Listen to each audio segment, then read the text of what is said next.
तो हेलो दोस्तों, नमस्कार। स्वागत है आपका फिर से हमारे YouTube channel be good classes में। दोस्तों, अपन न्यूमेरिकल के 5 क्वेश्चंस डेली हल कर रहे हैं। तो इसी प्रकार से आज भी अपन 5 न्यूमेरिकल के क्वेश्चंस हल करेंगे। क्वेश्चंस कौन से रहेंगे? अब क्वेश्चंस रहेंगे आपके 23 अगस्त 2018 को जो फर्स्ट शिफ्ट में टेक्निकल हेल्पर का जो एग्जाम हुआ था, उसमें जो न्यूमेरिकल क्वेश्चंस आए थे वही क्वेश्चंस अपन अब कंप्लीट करेंगे। चैनल को सब्सक्राइब नहीं किया है तो चैनल को सब्सक्राइब कर लेना, ताकि आपको आने वाले क्वेश्चनों की नोटिफिकेशन डेली मिलते रहे। ठीक है। और इससे पहले वाली जो वीडियो है ना कंप्लीटली, उनको भी पूरा जरूर देखिए। डिस्क्रिप्शन में लिंक दिया गया है, उनसे आपको बहुत ज्यादा फायदा होगा। ठीक है। तो आते हैं क्वेश्चन पर। क्वेश्चन है आज का अपना। ये क्वेश्चन जो है ना, हमने पिछली जो क्लास थी उसमें करने के लिए आपको दिया था। इसका आंसर आपको कमेंट में देना था। ठीक है। तो उस क्वेश्चन को मैं हल कर रहा हूँ। देखिए ये क्वेश्चन किस तरीके से है। 5 नंबर का क्वेश्चन है कल का, जो कि है नारंगी।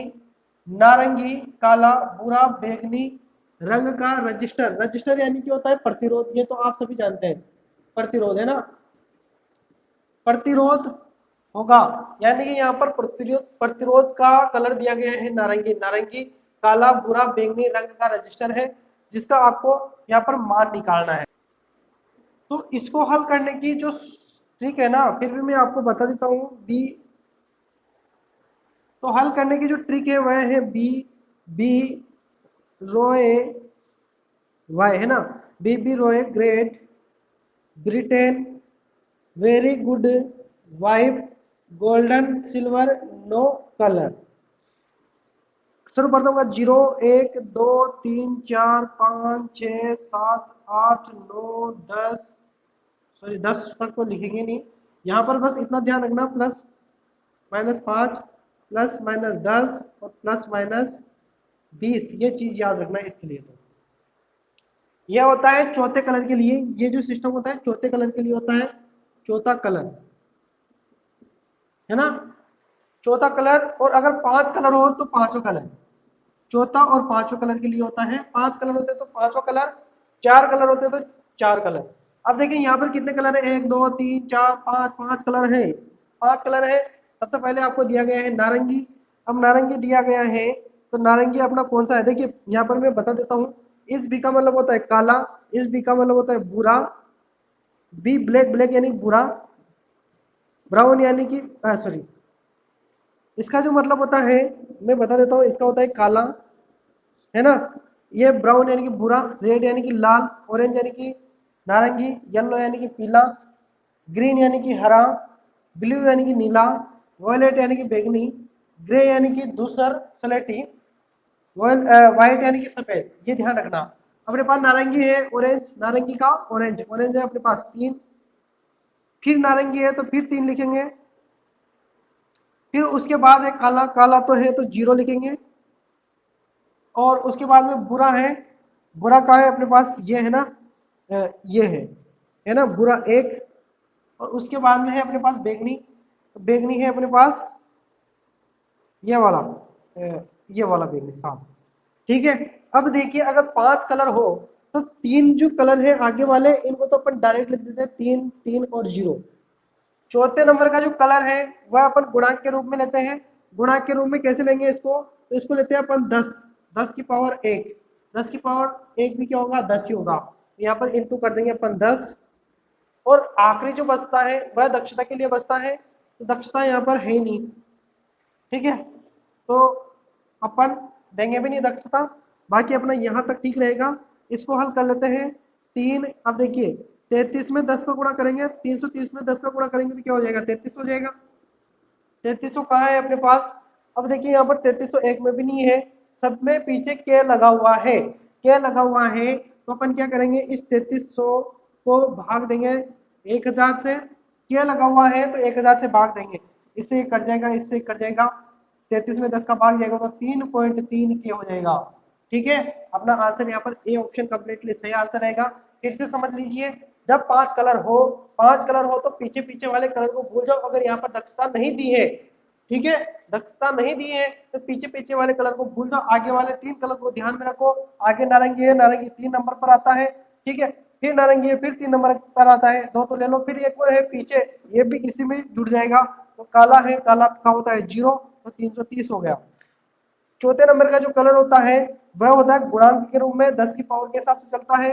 अगर यहाँ पर 10 की पावर 0 होता तो 1 आता, 1 आया था, ब्राउन है ना, भूरा है, तो यहाँ पर 1 10 की पावर 1 जो गुणा हो जाएगा 300, 3300 यहाँ पर सारे ऑप्शन अपन को के में दे रखे हैं, के में दे रखे तो अपन 1000 से भाग देंगे, बाकी अपना आंसर निकल के आएगा 3.3 के और ये अपना यहाँ पर कंप्लीटली सही आंसर हो जाएगा। हाँ तो साथियों, आज का जो अपना पहला क्वेश्चन रहेगा बहुत ही सिंपल तरीके के क्वेश्चन से स्टार्टिंग होगी, क्योंकि 23 अगस्त को जो एग्जाम हुआ था फर्स्ट शिफ्ट में, बहुत ही सिंपल तरीके के क्वेश्चन उसमें पूछे गए थे। ठीक है, तो पहला ही क्वेश्चन आपके सामने है, देखिए कितना सिंपल सा क्वेश्चन है कि किसी सर्किट में 33 ओम का प्रतिरोध 2 एम्पियर का करंट ले जाता है, तो पूरे प्रतिरोध में वोल्टेज है। कहने का मतलब यह है कि एक प्रतिरोध है 33 ओम का जो 2 एम्पियर का करंट ले रहा है। इसमें पूछा जा रहा है कि ये जो प्रतिरोध है इसको कितना वोल्टेज मिल रहा है। देखिए इस प्रकार से जोड़ रखा है, मैं डायग्राम के अनुसार आपको समझा देता हूं कि यहाँ पर इस प्रकार से एक बैटरी जोड़ी गई है, यह जो है 33 ओम का प्रतिरोध है और इस सर्किट के अंदर 2 एम्पियर का करंट बह रहा है, यानी कि 2 एम्पियर ले रहा है। तो पूछा ही जा रहा है कि वोल्टेज कितना जोड़ा गया है, तो इसका जो वोल्टेज निकालने का फॉर्मूला अपने पास है V बराबर आर आई या आई आर। ठीक है, या इसको ऐसे लिख सकते हैं, कोई दिक्कत वाली बात नहीं है, आई आर। ठीक है, अब अपने पास आई कितना है तो 2 है, इनटू ओम कितना है 33 बराबर कितना हो जाएगा 66, 66 वोल्ट अपना कंप्लीटली यहाँ पर सही आंसर होगा। देखिए ऑप्शन में सी ऑप्शन कंप्लीटली सही आंसर अपना यहाँ पर हो जाएगा। बहुत ही सिंपल तरीका का क्वेश्चन है, ज्यादा समझाने की कोई जरूरत नहीं है, लेकिन बात यह है कि इस तरीके के क्वेश्चन एग्जाम में गलत नहीं होने चाहिए, इस तरीके के क्वेश्चन हाथ से नहीं जाने चाहिए। ठीक है, हाव भाव में इन क्वेश्चनों को गलत मत करना।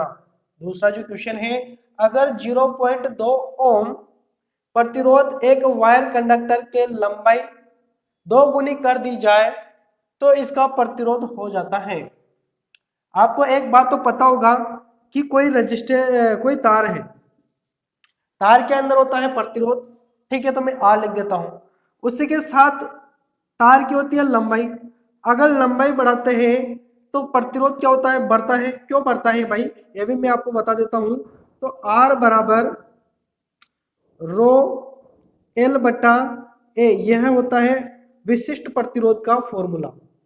ठीक है, यानी कि आपने आर बढ़ाया, प्रतिरोध बढ़ाया तो लंबाई बढ़ाई तो प्रतिरोध बढ़ेगा, विशिष्ट प्रतिरोध बढ़ाया तो प्रतिरोध बढ़ेगा, एरिया बढ़ाया तो प्रतिरोध कम होगा। यहाँ पर तो विलोमानुपाती और यहाँ पर हो रहा है समानुपाती, तो यहाँ पर आर के समानुपाती एल है। अगर आप एल को 2 गुना करोगे, 2 गुना कर दिया जाता है लंबाई को, अगर आप लंबाई को 2 गुना करोगे तो प्रतिरोध भी क्या होगा, 2 गुना होगा।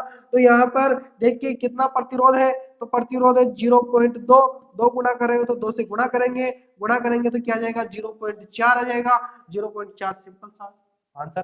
देखिए ए ऑप्शन कंप्लीटली सही आंसर होगा। इस तरीके से आप ध्यान रखना, जब भी तार की लंबाई को 2 गुना कर दिया जाता है तो आपका प्रतिरोध 2 गुना हो जाएगा, 0.4 का डबल हो जाएगा। ठीक है, अगर एरिया क्रॉस एंगल एक्शन जो क्षेत्रफल जो होता है वायर का, है ना, तो अगर उसको 2 गुना कर दिया जाता है तो प्रतिरोध आधा हो जाता है, यह आप ध्यान रखना।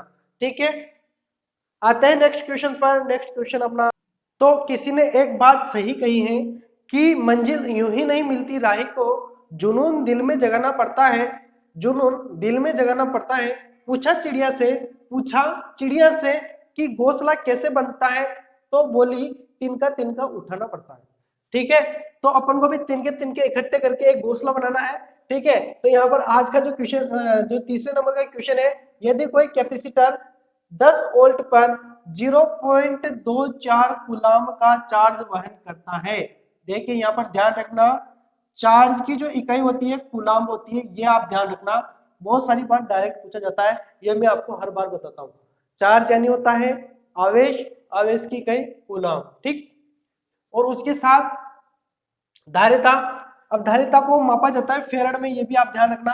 वहन करता है तो इसकी धारिता क्षमता क्या होगी, सारे option farad farad farad farad farad में दिए हैं, यानी कि आपको ये याद रखना चाहिए कि धारिता को किसमें मापा जाता है, तो फेरड में मापा जाता है, ठीक है। ये आप ध्यान रखना। देखो आपको यहाँ पर धारिता ज्ञात करनी है, धारिता कितनी होगी, धारिता क्षमता कितनी होगी, आपको कूलम दिया है और वोल्टेज दिया है, बहुत ही सिंपल सा फॉर्मूला है। देखिए एक मैंने आपको पहले बताया था, इससे पहले जो क्लासेस चल रही थी, Q बराबर CV, इसको तो आप रट डालो, Q बराबर CV, इसको तो आप रट डालो भाई, CV CV CV याद रखो, CV CV CV है ना, Q बराबर CV। अब देखिए आपको क्या ज्ञात करना है, धारिता, धारिता क्या होती है, C होती है, V यानी कि वोल्ट होता है, Q यानी कि आवेश होता है, अपन को ज्ञात करना है धारिता। तो इसका फॉर्मूला कैसे निकालेंगे अपन, देखिए C बराबर V, Q के नीचे आ जाएगा तो Q बटा V हो जाएगा। यह फॉर्मूला अपन को यहाँ पर अप्लाई करना है। अब फॉर्मूला अप्लाई करते हैं, 10 अपने पास कूलम कितना है 0.24 है, बटा वोल्टेज कितना है अपने पास 10 है। हल करेंगे तो 0 है नीचे, तो 1 पॉइंट और आगे बढ़ जाएगा, तो 4 और 2 तो आएगा, जो आएगा ये पॉइंट आगे बढ़ जाएगा, यहाँ पर पॉइंट है ना, ये पॉइंट आगे बढ़ जाएगा, 0 लगेगा 0.0, ये अपना आंसर निकल के आएगा। कहाँ है, ए ऑप्शन अपना कंप्लीटली सही आंसर है। बहुत ही सिंपल तरीके के क्वेश्चन होते हैं, बस अपन को यहाँ पर एक चीज याद रखनी होती है, जो कि अपने फॉर्मूले, ठीक है, ये याद हो गए तो अपना काम बढ़ गया। हाँ नेक्स्ट क्वेश्चन, यदि 10 माइक्रोफेरेड के 3 कैपेसिटर्स श्रेणी में जुड़े हुए हैं तो समान धारिता मान है। हाँ तो अपने पास जो कैपेसिटर है सारे श्रेणी क्रम में जुड़े हैं और समान मान के, जब समान मान के कैपेसिटर हो तो अपने पास जो फॉर्मूला होता है ना, डायरेक्टली वो होता है C बटा N। C यानी होता है जो कि मान है माइक्रोफेरेड वह है, ठीक है, और संख्या कितनी है N यानी की होती है संख्या, इसको इससे काटेंगे अपने पास आएगा 3.3 और 3 आगे बढ़ाएंगे तो अपने पास यहाँ पर डी ऑप्शन कंप्लीटली सही आंसर होगा। इस तरीके से अपन इस सवाल को कर सकते हैं। अब लास्ट अंतिम क्वेश्चन है अपने पास, वह है 250 वोल्ट पर मूल्यांकित 500 वाट और 200 वाट के दो बल्बों का प्रतिरोध अनुपात होगा। यहाँ पर प्रतिरोधों का अनुपात पूछा गया है, तो क्या 5:2 होगा, 2:5, 3:2, 2:3 या इनमें से कोई नहीं, तो इसका आंसर आपको कमेंट में देना है, ठीक है। सोमवार को जो क्लास आएगी उसमें आपको इसका आंसर बताया जाएगा। चैनल को सब्सक्राइब नहीं किया तो चैनल को सब्सक्राइब कर लेना, शेयर कीजिएगा 1-2 ग्रुप अपने टेक्निकल के उसमें, और उसी के साथ लाइक करके जाइएगा। अगर पसंद नहीं आया वीडियो तो डिसलाइक कीजिएगा, लेकिन कुछ ना कुछ जरूर करके जाएगा। कोई आपकी कोई राय हो तो कमेंट में लिखना, ठीक है। मिलते हैं नेक्स्ट वीडियो में, तब तक के लिए शुक्रिया।